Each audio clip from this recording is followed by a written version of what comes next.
대한민국 경제 고수와 함께 투자의 맥을 짚는 KBS 일라디오 경제쇼. 진행의 성기영 아나운서입니다.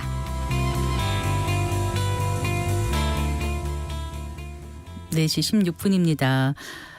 고금리와 고물가 또 월급만으로 살림살이가 빠듯해진 2030 세대가 주식과 코인으로 몰리고 있습니다. 투자가 과열되면서 미수거래 또 신용융자 등 빚투가 크게 늘고 있다는데요. 이러다 보니까 주식 투자에 중독돼서 상담까지 받는 경우도 많아졌다고 합니다. 자, 실제 자신은 주식 중독자였다고 고백하기도 했죠. 살려 주식시오. 의 저자인 정신과 전문의 박종석 연세봄 정신과 원장 오늘 스튜디오에 모셨습니다. 반갑습니다, 원장님. 반갑습니다. 안녕하세요. 살려 주식시오. 네. 이 책을 제가 다 읽지는 못했고요. 네. 이제 소개를 좀 봤는데 아파트를 사기 위해서 모은 전 재산을 주식에, 그것도 단 3종목에 올인했다 이렇게 네. 써놓으셨죠. 맞습니다. 예. 이게 원장님 실화죠? 네, 2016년부터 2017년까지 네. 사실 제가 그때 제가 20살 때부터 과외하면서부터 모아둔 15년 동안 모은 전 재산을 다 연끌을 하고 은행에 의사 면허증 맡긴 다음에 1억까지 대출을 추가로 받아서 총 제 전 재산을 단 3종목에 투자를 했다가 마이너스 79%까지 손해를 보고 그때 있었던 많은 우울증과 공황장애 그리고 그 트라우마를 그 책으로 엮어서 낸 게 살려 주식시오라는 책이었어요. 네. 그러니까 의사 면허증을 맡겨서 대출까지 받았다. 네. 그럼 그때는 개업을 하기 전이셨던 거죠? 네, 페이닥터였습니다. 그러셨군요. 네. 총 얼마를 투자하셨다고요? 제가 그때 15년 동안 모은 전 재산 3억 하고 네. 그리고 은행에 추가 대출 1억 해서 네. 총 4억 원을 그 주식에 다 연끌해서 투자를 했었습니다. 2016년에 단번에 한 종목을 다 들어간 거예요? 아니면 조금씩 하다 보니까 액수가 이렇게 늘어난 거예요? 그때 3종목을 1억씩 샀던 것 같아요. 그리고 물타기를 하다 보니까 은행에 추가로 1억을 빚을 내서 1억이 더 들어갔습니다. 제가 웃으면 안 되는데 이제 물타기란 표현을 하셔서. 네. 자, 그러면 그때가 의사 되신 지 몇 년 차셨던 거죠? 전문의가 된 지 6년 차였어요. 네. 네, 지방에서 제가 봉지기를 하고 있었는데 네네. 처음 그때 무리하게 주식을 시작한 게 제가 서울대병원 임상강사, 그러니까 막내 교수 시절이었어요. 근데 제가 그때 결혼도 생각하고 그때 35살이니까 네. 이걸로 전세금을 또 마련해야지 아니면 미래를 생각해야지 되게 네. 많이 불안했던 시기였어요. 저뿐만 아니라 많은 30대 분들이 주식에 이렇게 무리하게 연끌을 하는 이유가 내가 근로소득으로 집을 살려면 지금 너무 늦었다. 포모 증후군이 너무 심하고 물려받은 부나 어떤 수저 계급론 같은 걸 있잖아요. 거기서 느끼는 박탈감이 너무 컸기 때문입니다. 근데 의사 선생님이시고 한 3억 정도 있고 그 정도면 다른 사람하고 결혼하면 한 전세금 정도 이렇게 마련해서 하면 되지 않나요? 아니면 동료, 주위 친구 이런 분들이 훨씬 더 많이 이렇게 갖고 출발하는 걸 보셔서 나도 그렇게 해야 되겠다는 그 조바심이 나신 거예요? 사실 정신과 의사들은 돈을 잘 못 벌어요. 그리고 네. 당시에 제가 서울대병원에서 근무를 할 때는 급여가 굉장히 적었습니다. 사람들이 생각하는 것 이웃보다 훨씬 적었어요. 네. 그래서 제가 이런 대형 병원에서 오래 일을 하려면은 개원하는 것보다 훨씬 적은 봉급으로 이걸 유지를 해야 되거든요. 그리고 또 제가 이 전재산 3억이 물론 큰 돈이지만 정말 제가 15년 동안 네. 과외하고 안 쓰고 안 먹고 정말 제가 그때까지 한 평짜리 원룸에서 그러니까 2평짜리 원룸에 살았어요. 2평이요? 예. 정말 2.5평짜리 원룸에서 35살까지 살았어요.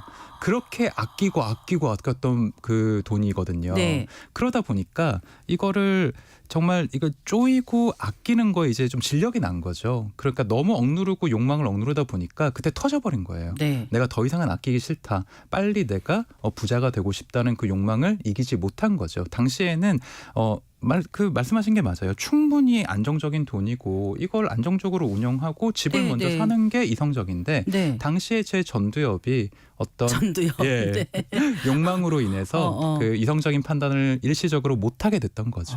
그때 그러면 결혼하신 그러니까 상대가 있었습니까? 아니 없었어요. 없었어요. 근데 네. 만나던 사람이 있었고 그 사람하고 미래를 생각하려고 하니까 네. 내가 그래도 서울에 집 한 칸은 있어야겠다라는 생각을 했었는데 그때 안정적으로 내가 가진 자산에 맞는 눈높이의 집을 구하거나 아니면 전세 월세를 구하면 되는데 제가 주변에 뭐 저보다 잘 사는 사람들이 너무 많고 또 다른 과 의사들은 이미 가진 게 너무 많다 보니까 그런 열등감, 자존감의 저하, 강박관념 어떻게든 내가 좀 많이 빨리 가져야겠다. 남들이 가지고 있는 외제차, 강남, 뭐 영어 유치원 이런 것들에 대해서 제가 조급함을 느끼다 보니까 무리한 충동에 제가 이성을 실패한 것 같아요. 그 전부터 이렇게 들은 얘기 어르신들 그러잖아요. 너무 위만 보고 살지 말아라. 그렇죠. 아래를 보고 살아라. 힘든 사람 많다.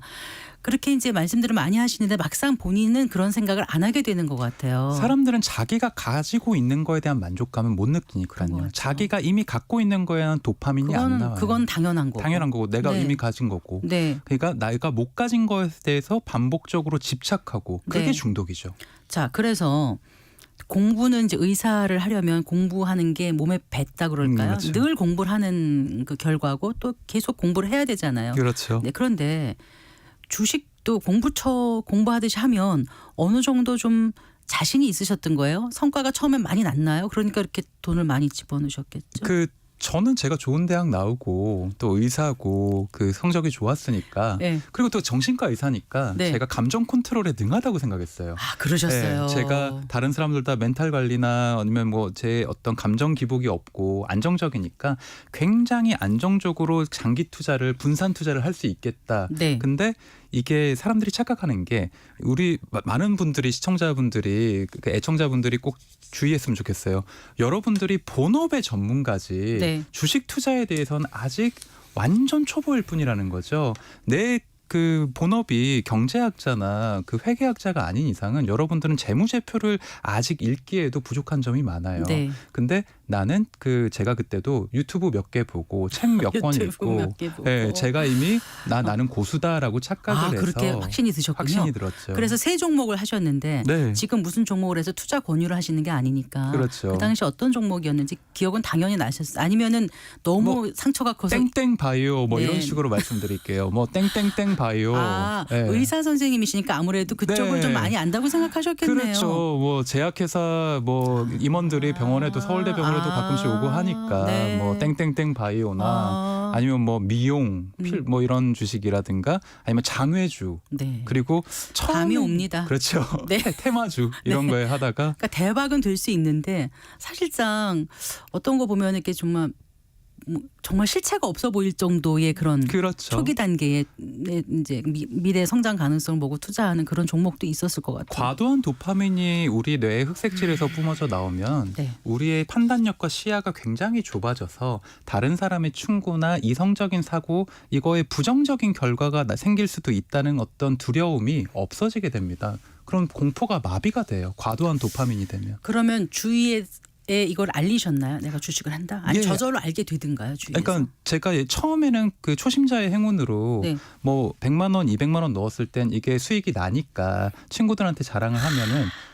좋은 친구들은 다 말리죠. 그러지 마라. 그랬어요. 네, 근데 그 얘기는 안 들립니다. 왜냐하면 이미 욕망의 고속도로라는 보상회로 중독의 시작이 되면 그런 어떤 부정적인 의견들은 나를 막지를 못해요. 그래서 네. 얼마 만에 그 돈을 다 잃으셨어요? 1년 만에 3억 2천 잃었었죠. 아니 그런데 어느 정도 잃을 것 같으면 이제 손절을 하든가 뭐 이렇게 나와야 되지 않아요? 어떻게 끝까지 가세요? 나르시즘에 빠지고 자기 객관화를 잃은 사람은 절대로 손절을 못해요. 그리고 이 손절도 하루에 30% 떨어져야 하는 거지 네. 계단식으로 매일 1년 동안 3%씩 떨어지는 경우에는 절대로 손절을 못합니다. 개구리가 서서히 더워지는 물에서 죽을 때까지 끓는 물이 될 때까지 모르는 거랑 비슷한 맞아요. 건가 봐요. 그리고 정확하신 표현입니다, 아나운서님. 그리고 손절이라는 건 굉장히 이성적인 사람만 할 수 있는 행위예요. 네. 그런데 나는 틀리지 않았다. 그리고 자책과 강박관념에 빠진 사람들은 자기 자신을 부정하는 짓을 못 하거든요. 네. 그러면 기도밖에 안 하는 거예요. 제발 이게 올라갈. 그래서 손절을 못 하고 우울증에 빠질 수밖에 없는 거죠. 그래서 그렇게 다 잃으신 다음에 내가 중독이라고 느끼셨어요? 아니면 이미 중독이라고 느끼면서 손절을 못 하고 계셨던 거예요? 다 잃을 때까지? 우리 애청자 여러분들도 꼭 기억해 주셨으면 좋겠는 게요. 중독이냐 아니냐, 내가 하는 게 투자냐 아니냐를 판가름할 수 있는 기준이 있습니다. 내 대인 관계에 문제가 없냐? 내가 가족, 친구, 지인한테 돈을 빌리거나 가족, 친구, 연인 아니면 형제들과 이 주식 문제로 말다툼이 생기지 않았느냐? 그게 첫 번째. 네. 예, 그런 게 없으면 괜찮아요. 그런데 네. 그런 게 있으면 빨간불 1개. 네. 두 번째, 내 사회 직업적 경제 능력 아니면 근태, 업무 성과 아니면 결근 이런 문제가 생기지 않았느냐. 그걸 판별했을 때 네. 중독이냐 아니냐를 판가름할 수 있어요. 네. 저는 언제 제가 중독이냐는 걸 깨달았냐면 제가 권고사직을 당했을 때 깨달았습니다. 주식 때문에 권고사직을 네. 당하신 거예요? 주식 때문에 권고사직을 당했어요.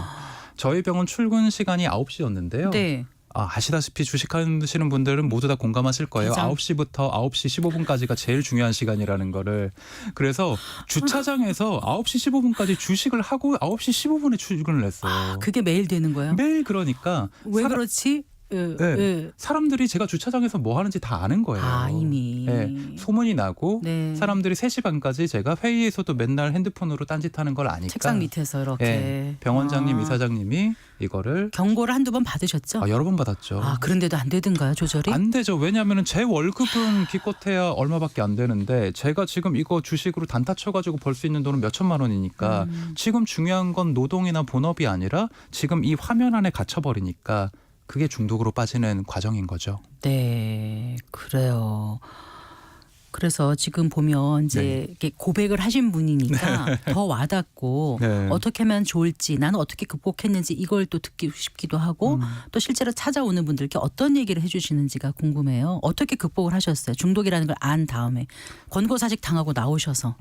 사실 저한테는 제 자기 객관화 스스로 돌아보기가 굉장히 필요했어요. 네. 근데 당연히 그게 되지 않습니다. 저한테 지금 찾아오시는 2030 여러분들도 이런 고민을 되게 많이 하는데요. 이미 큰 돈을 잃고 저한테 많이 오세요. 상담받으러.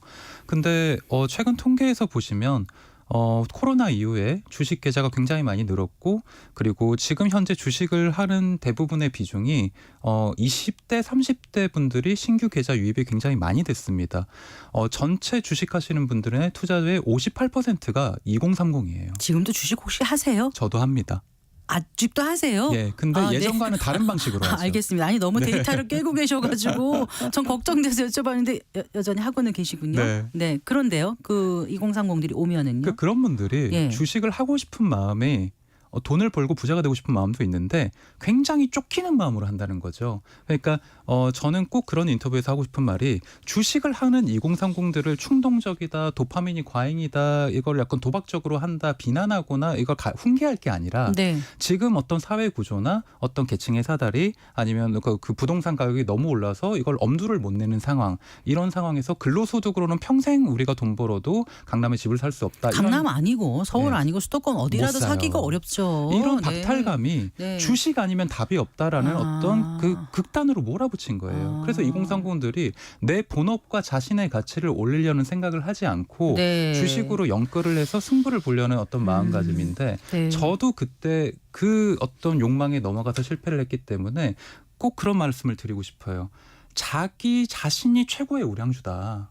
내 본업에 집중하는 것이 가장 큰 수익을 올리는 법이고 주식으로 투자하려면 내가 충분히 나의 가치를 올려놓고 본업의 안정성, 그게 자영업이든 연봉 직장인이건 어떤 분야건 강해 내 연봉을 1억 원대로 올려놓은 다음에 주식을 여윳돈으로 하는 것이 안정적인데 내 스스로가 가치 주고 그렇죠. 가치 투자를 나한테 하라. 자기 그 몸값을 현재가를 올리면 그렇죠. 그게 바로 우량주가 되는 거고 그게 투자죠. 다른 세상이 열린다. 네. 자, 그러면 가장 기억에 남는 환자라 그러면 좀 그렇고요.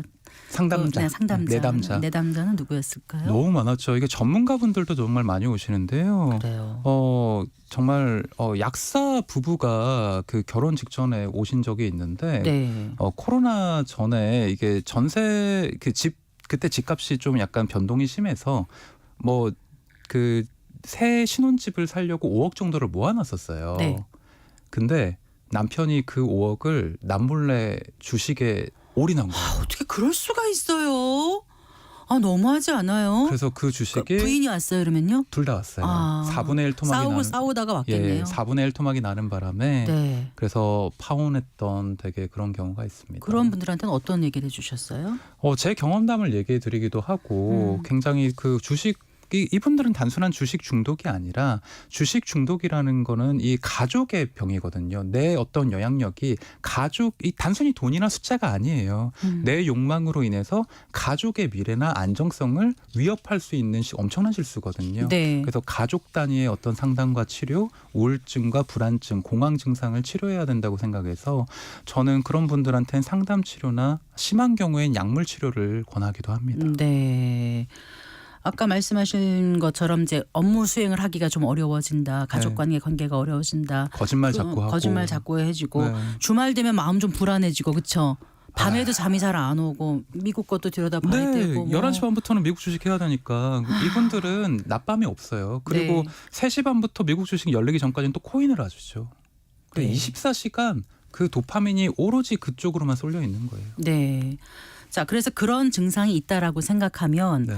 한 번쯤 나도 주식 중독이 아닐까 돌아볼 필요가 있고 네. 너무 힘들다 그러면 이제 주변에 가까운 그 병원에 가서 상담을 상담도 받는 좀 게 괜찮죠. 도움이 확실히 되나요? 네, 도움이 많이 됩니다. 제가 그 인터넷에 보시면 주식 중독 자가 진단이라고 해서 제가 2021년에 만들어 놓은 테스트 표가 있으니까 네네. 그걸 실제로 한번 해보시면 여러분들이 참고가 되실 것 같고요. 예. 여러분들이 주식 중독이라는 거에 대해서 너무 약간 경계심을 뭐 불안감을 가지지 마시고 모든 사람들이 부자가 되고 싶다는 욕망은 잘못된 게 아니에요. 그런데 우리가 건강한 방법으로 좋은 속도로 자기만에 맞는 방법과 속도로 가야 되잖아요. 남들의 어떤 남들이 뭐 200km로 달린다고 해서 지금 이 사람이 나보다 좀 많이 가졌다고 해서 그 사람이 5년 뒤, 10년 뒤에 그걸 유지하고 있을 보장은 없는 거거든요. 그러니까 저는 그러니까 주식 투자를 하기 전에 네. 내가 얼마나 투자에 적합한 사람인가 네. 자기 자신을 들여다보는 노력을 충분히 하셨으면 자, 좋겠어요. 그러면 절대로 주식하면 안 되는 유형 이런 건 있습니까? 있습니다. 아, 어떤 사람이에요? 나르시즘에 빠진 사람들, 남의 얘기 안 듣고 자기 똥고집만 있는 사람들, 네. 그런 사람들은 이 주식을 뭐 언어 선택이 달라요. 돈을 딴다, 승부를 본다, 자존심 이런 표현을 자주 써요. 끝장을 볼 거다. 끝장을 볼 거야. 네. 나는 뭐 한강물 아니면 한강뷰야. 난 중간은 없어. 세상에 한강뷰 아파트를 못 가면 한강물에 빠져 죽더라도 네. 난 주식으로 승부를 던져보겠다. 네. 이런 표현이신 네, 거죠? 그런 사람들 하시면 안 네. 됩니다. 네. 두 번째, ADHD 증상 있으신 분 과잉 하시면 안 행동 됩니다. 증후군. 예. 네. 주의력 결핍, 과잉 행동 증후군이 있는 사람들은 멀티태스킹을 못 하고 이런 분들은 그 주식을 하게 되면 본업을 놔버려요. 네. 그러니까 내가 ADHD 증상이 있다고 평소에 성인 ADHD 끼가 있다 이런 얘기를 들었던 분들은 혹은 네. 어렸을 때 그런 증상이 있었던 분들은 주식 안 하는 게 좋습니다. 네. 그리고 자책을 너무 많이 하시는 분들, 항상 이게 후회하고 할 걸 되새김질 하시는 분들, 이런 분들은 주식을 안 하는 게 정신 건강에 너무 이로워요. 귀인을 자기한테 하는 것도 좋지 않은 것 같아요. 남 맞습니다. 탓을 좀 하는 것도 가끔은 필요한데 다 내 탓이야. 이것도 좀 문제인 것 같기도 하고. 맞아요. 자, 계속 좀 말씀을 듣고 싶은데 시간 제약이 있어서 끝으로 질문 하나만 더 드릴게요. 네. 뭐 이미 이제 말씀하셨습니다만 취업도 안 되고 또 됐다 한들 집 한 칸 마련하기도 어렵고 그래서 결혼, 임신, 출산, 육아 다 포기하는 청년 세대들이 많거든요 지금. 그래서 그 분들한테 좀 얘기를 딱 이렇게 전하고 싶은 네. 메시지라면 어떤 얘기를 해주시겠어요? 사실 청년분들한테 이 얘기를 드리고 싶어서 오늘 출연을 결심했는데요. 여러분들이 지금 어떤 경제적으로 너무 어려운 상황이고 초조한 것은 사실 여러분들만의 책임이나 탓은 아닙니다. 네. 사실 이럴 때 자기 자신을 다스리고 조급하지 않게 자기만의 속도를 유지하는 게 굉장히 어려워요. 근데 모두가 어렵습니다. 저 같은 사람도 엄청난 실패를 했고 36살에 진짜 전 재산을 다 날리고 정말 자살 생각까지 했던 사람이에요. 아, 그러셨어요. 예. 인생의 어떤 위기는 누구한테나 공평하게 옵니다. 여러분들이 지금 가장 중요하게 생각할 건 계좌가 아니고요. 나 자신의 건강과 내 미래의 방향성 그리고 본업에 자기가 얼마나 집중하고 그거를 내가 소중히 여길 수 있는 오늘 현실에 대한 집중력이에요. 네. 그러니까 너무 미래에 대한 불안감 때문에 오늘의 가치를 너무 가소평가하지 마시고 네. 지금 여러분이 하시는 일, 여러분이 지금 하고 계신 어떤 업무나 내 직장 이런 직종에 충분히 어떤 자부심을 느끼시면서 모두가 부자가 될 수 있지만 여러분이 너무 빨리 부자가 되려고 하지 않았으면 네, 좋겠습니다. 인생은 장거리 레이스잖아요. 너무 단거리로 생각하고 막 숨가쁘게 뛰는 것보단 좀 slow and steady wins the race라는 말이 있었잖아요. 100m 달리기나 어떤 이건 승부 올림픽이 아니라 네. 농사를 짓는 것처럼 여러분들이 투자를 하셨으면 좋겠습니다. 내가 가치주다, 내가 우량주다. 그 말 참 많이 와닿습니다. 오늘 감사합니다. 잘 들었습니다. 감사합니다. 네, 정신과 전문의 박종석 연세봄 정신과 원장과 얘기 나눠봤습니다.